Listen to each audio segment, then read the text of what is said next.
देखें, अगर आपका वज़न बढ़ रहा है, चेहरे पर पिंपल्स या फिंसियाँ आ रही हैं और चेहरे पर बाल आना शुरू हो गए हैं और सर के बाल झड़ रहे हैं, इसके अलावा आपकी माहवारी मुतासिर हुई हुई है या वक्त पर नहीं आ रही, तो आप अकेली नहीं हैं।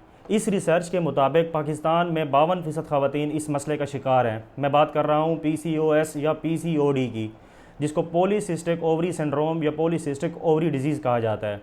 देखें, इस बीमारी को समझने के लिए पहले हमें यह समझना होगा कि ख़वातीन का तौलीदी निज़ाम किस तरह काम करता है। ख़वातीन के अंदर बैज़ादानी या अंडेदानी मौजूद होती है, जहाँ से हर साइकिल में एग्स पैदा होते हैं। ये एग्स फिर जाकर मैच्योर होते हैं और फिर ये एग्स स्पर्म के साथ मिलकर बच्चा बनाते हैं। लेकिन अगर इन्हीं बैज़ादानी या ओवरीज़ के अंदर कोई पानी की थैलियाँ पैदा हो जाएं तो ये पॉलीसिस्टिक ओवरी सिंड्रोम करा देती हैं। जैसा कि ये नाम बता रहा है कि ओवरी के अंदर बहुत सारी सिस्ट पैदा हो रही हैं, यानी पानी की थैलियाँ पैदा हो रही हैं। और सिंड्रोम कहा जाता है कि ऐसे मसले को जिसमें जिस्म के एक से ज़्यादा निज़ाम मुतासिर हो रहे हों।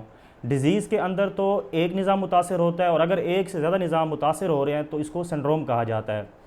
तो इसमें जैसा कि मैंने आपको बताया कि ख़वातीन के अंदर ना सिर्फ बैज़ादानी या अंडादानी के अंदर पानी की थैलियाँ बनती हैं, बल्कि इसके साथ साथ चेहरे पर बाल आना, चेहरे पर पिंपल्स आना, वज़न का बढ़ जाना और इसके अलावा माहवारी का मुतासर होना, ये पूरा जिस्म एक तरह से मुतासर हो रहा है, तो इसको इसलिए सिंड्रोम कहा जाता है। देखिए, ख़वातीन के अंदर हार्मोन्स का एक साइकिल होता है जिसकी वजह से उनकी ज़िंदगी नॉर्मल गुजर रही होती है। अगर यही हार्मोन्स के लेवल मुतासर हो जाएँ, यानी कुछ हार्मोन्स बढ़ जाएँ और कुछ कम हो जाएँ, तो इससे ये बीमारी जन्म लेती है। तो पॉलीसिस्टिक ओवरी सिंड्रोम के अंदर होता कुछ यूँ है कि ख़वातीन में पाए जाने वाला एक हार्मोन, ल्यूटेनाइजिंग हार्मोन, बढ़ जाता है और इसके साथ साथ एक दूसरा हार्मोन जिसको इंसुलिन कहा जाता है वो भी बढ़ जाता है। तो ल्यूटेनाइजिंग हार्मोन के बढ़ जाने से जिस्म के अंदर एक हार्मोन जिसको टेस्टोस्टेरोन कहा जाता है उसकी मिकदार बढ़ जाती है। अब ये टेस्टोस्टेरोन आम तौर पर मर्दों में पाया जाता है, लेकिन ख़वातीन में भी इसकी कुछ ना कुछ मिकदार पाई जाती है। लेकिन इस बीमारी के अंदर क्योंकि ये हार्मोन ज़्यादा बढ़ जाता है तो इसलिए ख़वातीन के अंदर भी मर्दों जैसी अलामात आने लग जाती हैं, यानी उनके चेहरे पर बाल आने लग जाते हैं, उनके चेहरे पर पिंपल्स आने लग जाते हैं। तो ये इस मसले की वजह से पैदा होती हैं। और दूसरा, जैसा कि मैंने आपको बताया कि इसके अंदर इंसुलिन हार्मोन बढ़ जाता है, जिससे बाद में जाकर इंसुलिन रेजिस्टेंस होती है। और जब इंसुलिन रेजिस्टेंस हो, यानी इंसुलिन अपना काम नहीं करेगी, तो ओबेसिटी बढ़ जाएगी, यानी मोटापा आ जाएगा ख़वातीन के अंदर। और बाद में यही चीज़ शुगर करा सकती है, ब्लड प्रेशर करा सकती है या कोलेस्ट्रॉल का मसला करा सकती है।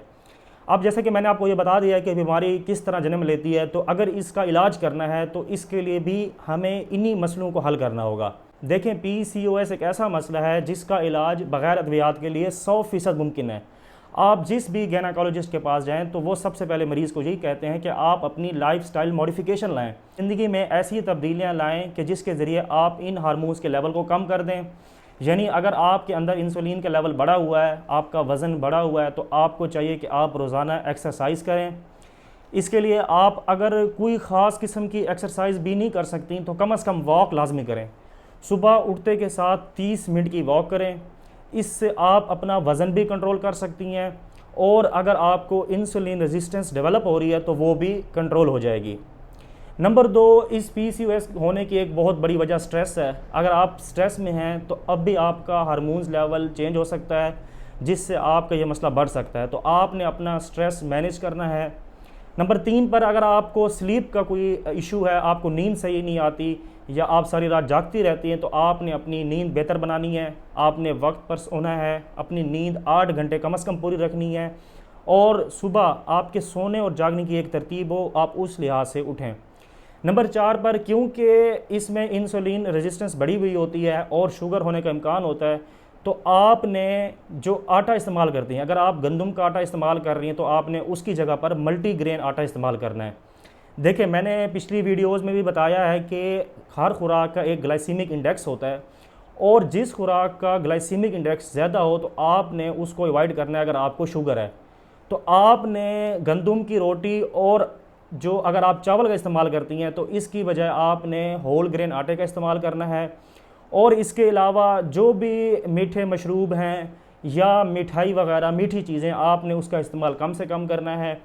अगर आप रिफ़ाइंड ऑयल या घी इस्तेमाल करती हैं तो उसकी बजाय आप देसी घी का इस्तेमाल करें।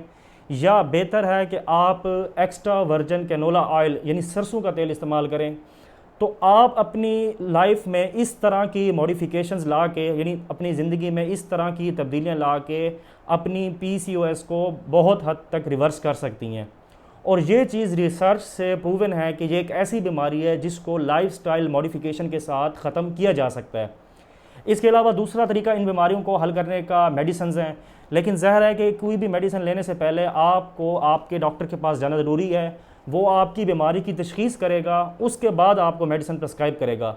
लेकिन चूँकि लाइफस्टाइल मॉडिफिकेशन एक ऐसा हल है कि जिसके ज़रिए आप घर बैठे इस मसले को हल कर सकती हैं, और ये कोई ऐसा मसला नहीं है कि जिसका कोई हल ना हो या जिससे मुस्तकिल तौर पर भांजपन आ जाए या बच्चे पैदा ना हो।